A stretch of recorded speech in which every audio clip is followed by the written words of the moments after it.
it's been ages since I made a YouTube video, so my apologies for being out of focus and rambling and stuff. But I wanted to make this video because I just spent some time watching other people's videos talking about the new iPads. And everyone is saying, oh, it's so thin and it's oh so light and the M4 is so powerful, but it's still just an iPad, which has kind of been the problem with the iPads from the very beginning. I bought the original iPad back in 2010. I even went to Italy to buy it because it wasn't available in Sweden.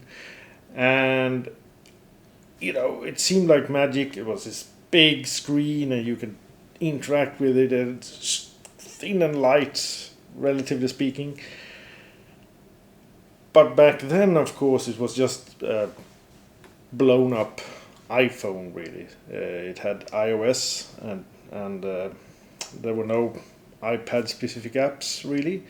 So I got frustrated and I sold it. I then bought the original iPad Pro, the 12.9 inch. Could that be 2018?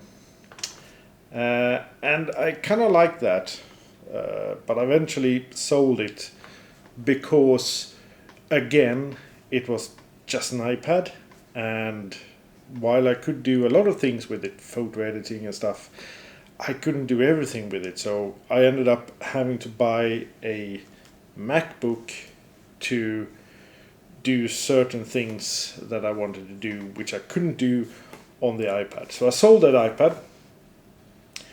I then bought another iPad Pro, this 2020 model Gen 4, which has been with me around the world. You can see the cover, possibly see that the protective thing here is quite dirty. And I've been using that mostly for simple typing and drawing and photo editing. I didn't buy a keyboard for this one, but mostly drawing, photo editing, and some simple on-screen typing. And I mean, it's great. It is pre-M1 iPad, so it is not as powerful as the latest iPads, but it's still plenty powerful to do iPad-y things on it. And then, you got the M2 iPad Pro, M1 iPad Pro, I guess, and M2 iPad Pro. And now we got the new iPad Pros with the M4. And it's thinner and it's lighter and it's more powerful than ever. And you have to ask yourself, why do we need a more powerful iPad Pro when this 4-year-old one is actually quite capable of running all the iPad stuff that I want to run on it? And I just have this thing in my head and I can't get rid of it. And I've been looking for it all morning and I can't see anyone else talking about it. So here it is. If you buy the new iPad Pro with 1 terabyte of storage, not only do you get 1 terabyte of storage, you also get 16 gigabytes of RAM, which is the most RAM ever in an iPad, right? And you get one more powerful core, what do you call it, performance core. Why did they do that? Why did they do that distinction? So here's the thing. What if you could run a virtual machine or hypervisor on that M4 iPad Pro?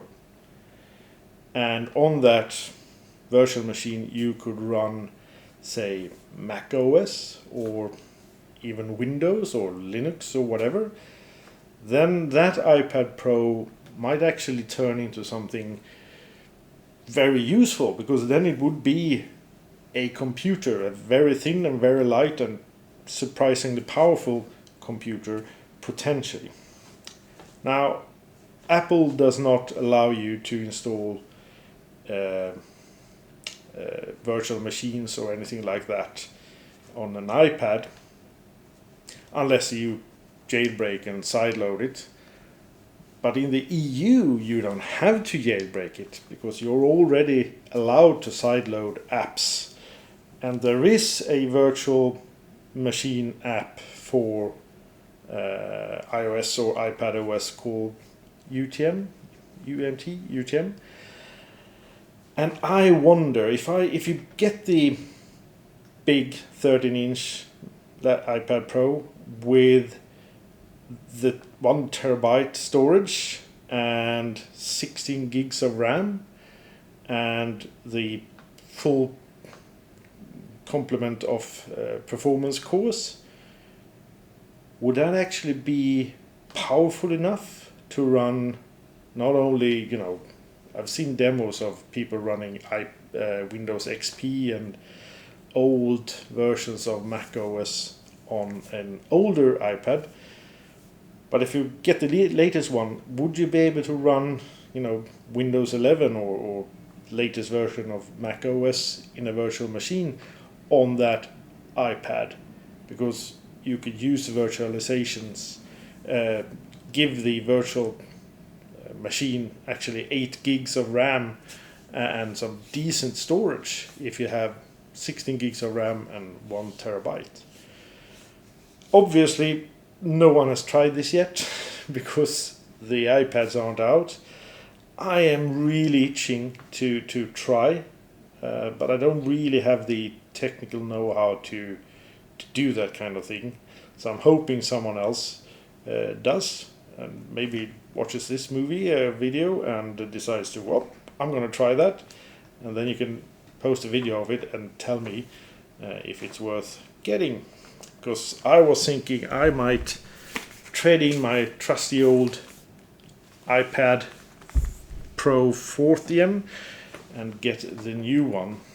And I was thinking maybe I should just put in that extra money and kind of get a MacBook Pro-ish kind of device plus a tablet for the same price. That would be cool. So if anyone sees this and thinks, yep, I can do that, please do, and tell us how it works. Perhaps there's even on the horizon somewhere in the minds of Apple that they will actually provide the ability to create a virtual machine or run Mac OS on those bigger iPads in the kind of weird parallels kind of way. I think that would make the iPad Pro a lot more pro than it is looking right now, when it is basically just a more expensive Air kind of thing. So that's my thought. I hope you enjoyed this discussion, and if you have any comments, please leave them below. I will probably not read them, but someone else might. So thank you, and goodbye.